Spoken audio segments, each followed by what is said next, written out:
Ça veut dire qu'en 5 jours... Montembeault va jouer samedi. Ça veut dire qu'en 5 jours, on va avoir pogné Détroit et Buffalo qui veulent le même steak que nous autres dans l'Atlantique. On va donner 2 départs à Fowler chaque fois après une performance mirobolante de Montembeault. Selon moi, ça s'enligne vers ça. Mais écoute, j'ai pas de... Attache-toi parce que si c'est ça demain... Tu vois, tu vas capoter demain. C'est sûr qu'on se met en chess. Aïe, aïe, aïe.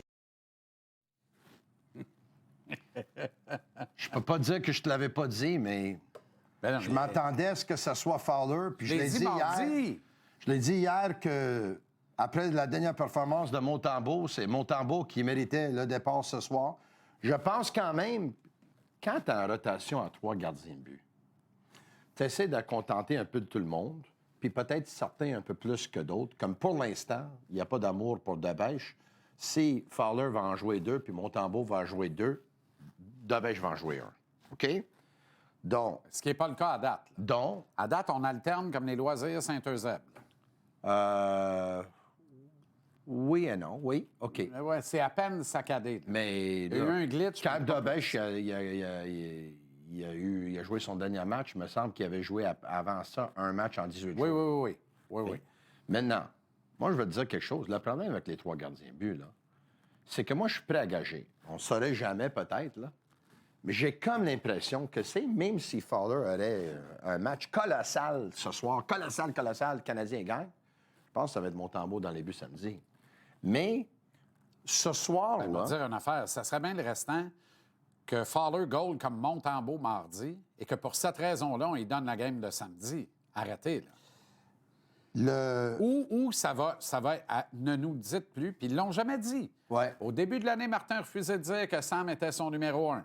Ses actions confirment son propos. Il ne coach pas Montembeault comme s'il était un numéro 1. La direction ne le traite pas comme s'il était un numéro 1. Pour eux autres, là, c'est déjà presque le passé ou c'est le présent dans un rôle de second. Je te dirais qu'au moment où on se parle, là, leur homme, c'est Fowler. Me semble que c'est assez évident pour tout le monde. Hein?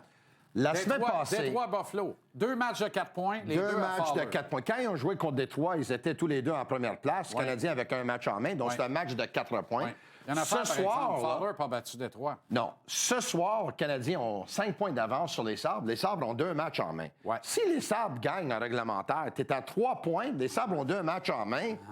Là, ça chauffe, là. Puis il y a 2 autres matchs contre le Canadien de prévus. Ces 3 matchs en 17 jours contre Montréal. C'est les Sabres, c'est la meilleure équipe de la Ligue depuis le 9 décembre. Ben avec raison. 14-2. Et ils jouent très bien. Tu sais, ils sont où, le Canadien? Depuis le 9 décembre. Je te demande parce que moi, j'ai fait la recherche. On n'est pas si creux. J'ai fait la recherche aujourd'hui. On n'est pas si creux. 4e. C'est ça.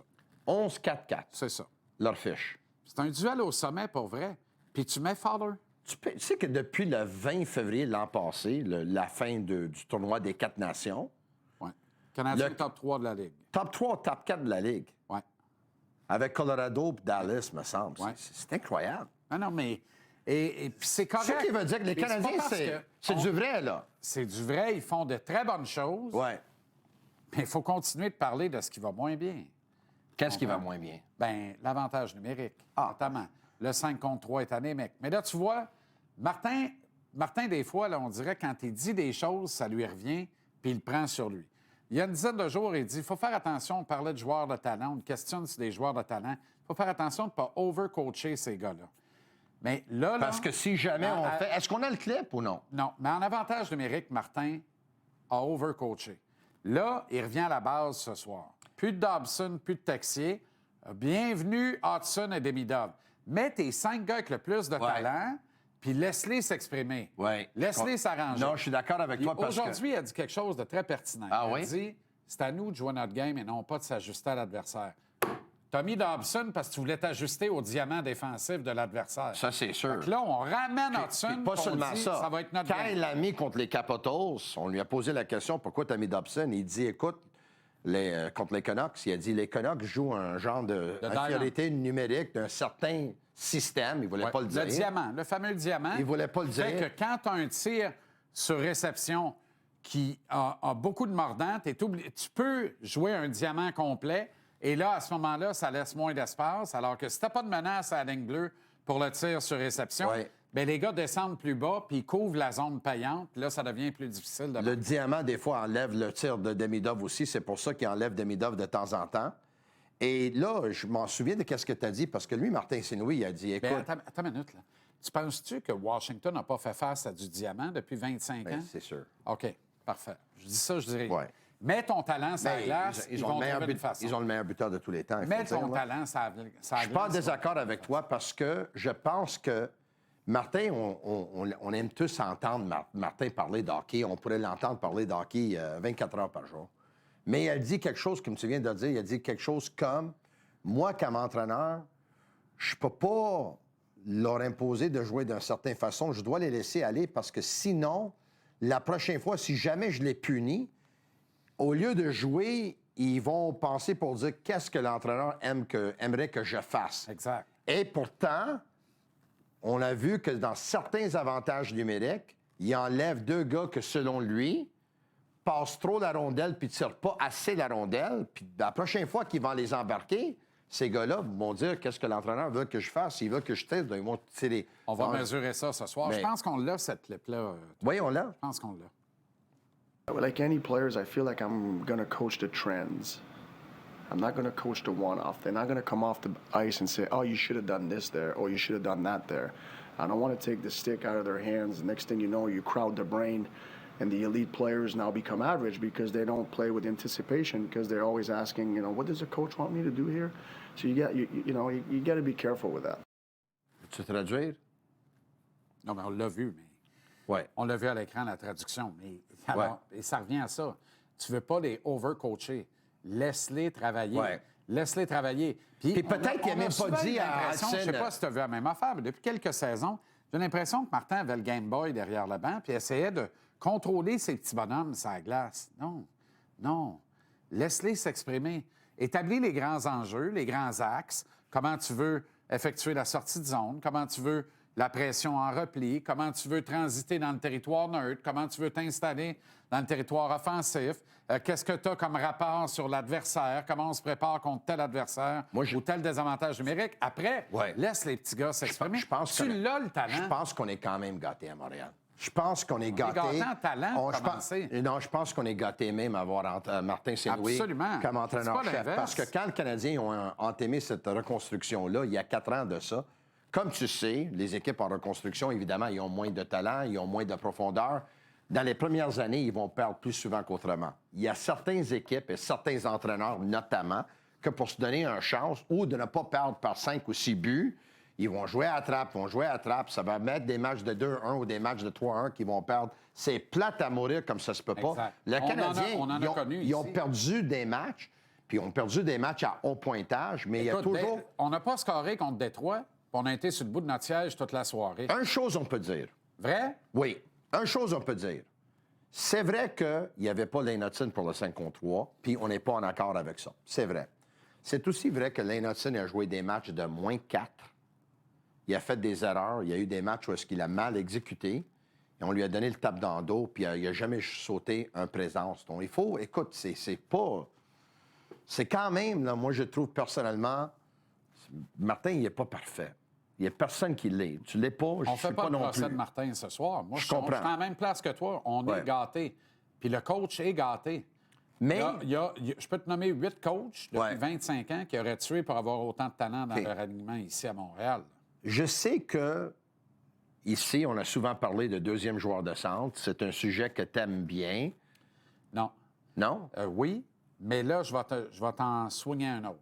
Moi, je vais t'en swinguer un autre. Il manque un attaquant top 6. Là. Mais moi, je vais t'en swinguer un autre. Alexis Lafrenière. Moi, je vais t'en swinguer un autre. Là. Il va falloir qu'on arrête d'en parler de joueurs de centre. Là. Le Canadien est là. Il s'appelle Oliver Kapanen. Puis, il est bon en tabaslac. Il est bon. Il est extraordinaire. Il est bon sur 200 pieds. Il a une bonne vision de jeu. Il rend ses coéquipiers meilleurs. Il passe la game de la bonne façon. Écoute, c'est un bon fabricant de jeu. Il a un œil pour le but aussi. Il est souvent dans des endroits où est-ce qu'il marque des buts. Il a la chimie avec les deux autres. C'est un gars qui est en constante progression. Pour un jeune de 22 ans, il joue comme un vétéran de 26 ans.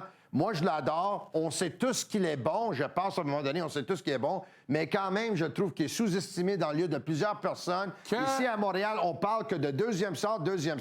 On a le deuxième centre. Il s'appelle Kapanen. Faux. Que j'ai hâte qu'il soit au centre du troisième trio. Donc là, tu as commencé avec Lafrenière. Avec Nick Suzuki et Michael Age devant lui. OK. Et alors là, OK. on est une équipe qui peut rêver de la Coupe Stanley. Parce que Kapanen, au centre de la 3, pour toutes ses qualités 200 par 85, il y a une faïence avec Suzuki Age, le Spark et Kapanen. Là, tu as une profondeur. Mais là, aujourd'hui, le 15 janvier, tu as commencé ta campagne électorale pour Alexis Lafrenière. Le Gab est aux vaches à New York. Ça va pas du tout. Je suis prêt à engager que tu le vois à côté de Caulfield et Suzuki. Bien sûr. Ben oui. Bien sûr. Bien sûr. Ben, toi, tu vois Texier, j'imagine? Non, j'ai pas dit ça. Ah, OK. J'ai pas dit ça. Tu vois qui? Mais il y a 2 semaines, tu me criais parce que tu voyais Bolduc quand on parlait de Slav. Il y a 2 semaines. Il y a 2 mois, puis Bolduc, j'en parle plus. 2 semaines, parce on était en vacances. Bolduc, on est très, très loin de dire « Whoop! » Ah, OK. On en parle Bolduc, plus. là, tes œillets break, Zach, t'es as pas pris, faut que tu trouves une identité. Puis tu sais quoi? Moi, je pense qu'il est parti. Moi, je pense qu'il est parti, Tony. Il va avoir trop de gars tout à l'heure, puis tu veux pas l'envoyer à Laval. Il va falloir que tu complètes une transaction. Il te manque encore un attaquant top 6, puis je suis d'accord pour dire, en attendant, un allié plutôt qu'un centre. Ils vont parce que Texier n'a pas d'affaires dans le top 6. Puis quand le Alex va être remplacé par l'autre, le vrai, c'est-à-dire Newhook, il n'y a pas plus d'affaires dans le top 6. Ils vont travailler avec Bolduc comme ils ont travaillé avec plusieurs joueurs. Ils vont faire de lui le meilleur joueur. Si les Rangers le veulent dans la transaction, le chou sur la tête, bonsoir, bonne nuit. Alexis Lafrenière, je te le dis, mets ça dans les mains de Martin Saint-Louis. Tony, les Rangers vont avoir le visage pâle très longtemps. Ils vont avoir l'air fou pour très longtemps. Je pense qu'ils vont demander beaucoup pour lui, même si il ne joue pas la hauteur de son potentiel encore. T'as-tu encore besoin de ton premier choix en juin prochain? Si tu parles des Rangers, là, parle de Gabriel Perreault. Là. Lui, non, mais t'as-tu encore besoin de ton premier choix en juin prochain? Non. Bon, alors, tu pars avec ça, là. Mais non. Premier choix, Struble, Texier, Bolduc, Lafrenière ici. Bonsoir, bonne nuit. Là, on a 7 derrière, on a 14 gars. C'est ça qu'on a besoin. Penses-tu que le on Canadien... a un top 6 qui a de la gueule. Penses-tu que les Canadiens sont allés chercher Alex Texier? Je comprends que les attentes n'étaient pas peut-être bien élevées quand ils sont allés chercher. Non, ils sont allés chercher parce qu'ils avaient besoin de la profondeur. Ils ont dit, écoute, on va essayer, ça va nous coûter 1 million. Mais tu penses qu'après 24-25 matchs qu'Alex Texier a joué avec le Canadien, et le Canadien lui a offert une prolongation de contrat de 2 ans, tu penses que tout de suite, les Canadiens vont prendre puis vont flipper dans une transaction? Veux-tu la vérité? Mais c'est pas ce que je pense. D'habitude, es-tu malhonnête avec moi quand tu dis veux-tu la vérité? Tu me dis pas toujours la vérité, écoute la nuance. Oui. Je t'offre pas ce que je pense. Je t'offre la vérité à soir. OK. Il y a 2 raisons. La première, c'est un asset qui vaut beaucoup plus d'argent avec un contrat en poche pour 2 ans que libre comme l'air en juillet. Ça, on peut dire ça pour tout le monde. Le Canadien est bien d'accord qu'il y a un Alex de trop avant longtemps. Il va avoir un choix à faire. Un des deux va devoir partir. Tu n'as pas de place pour et Texier et Newhook. Parce que quand on a été chercher Texier, on est allé chercher la copie conforme ou potentiellement conforme de Newhook. Puis c'est exactement ce qu'on a. Il rend à peu près le même genre de service, mais Newhook, tu as un hitch meilleur. Fait que là, tu vas avoir un choix à faire entre un des deux, Alex. C'est des genres de joueurs que Martin Saint-Louis aime. Là. Si Newhook est en dernière année de contrat l'an prochain, et appelé à partir, bien, au moins, tu as Texier pendant 2 ans pour assurer une transition. Parfait. Par contre, si tu peux procéder à une transaction, Texier devient échangeable. Parce que l'idée pour le Canadien, là, c'est mon opinion. Je pense que le Canadien préfère Newhook à Texier, puis il va essayer de garder Newhook. Puis alors, c'est Texier qui pourrait passer dans le Là, je vais te donner mon opinion à moi. Le Canadien, depuis que Gorton et Hughes sont là, c'est des gens d'affaires qui font les choses de la bonne façon. Exactement. Même quand les joueurs veulent s'en aller, ils font en sorte que tous les joueurs vont parler bien de Montréal. Et ce contrat-là quand ils ont signé une prolongation de contrat pour Alex Texier, c'est parce qu'on te veut. Lui, il dit, moi, je vous veux aussi. On t'aime, toi, nous aime. On est en amour, parfait. On va être ensemble. Ils ont dit ça?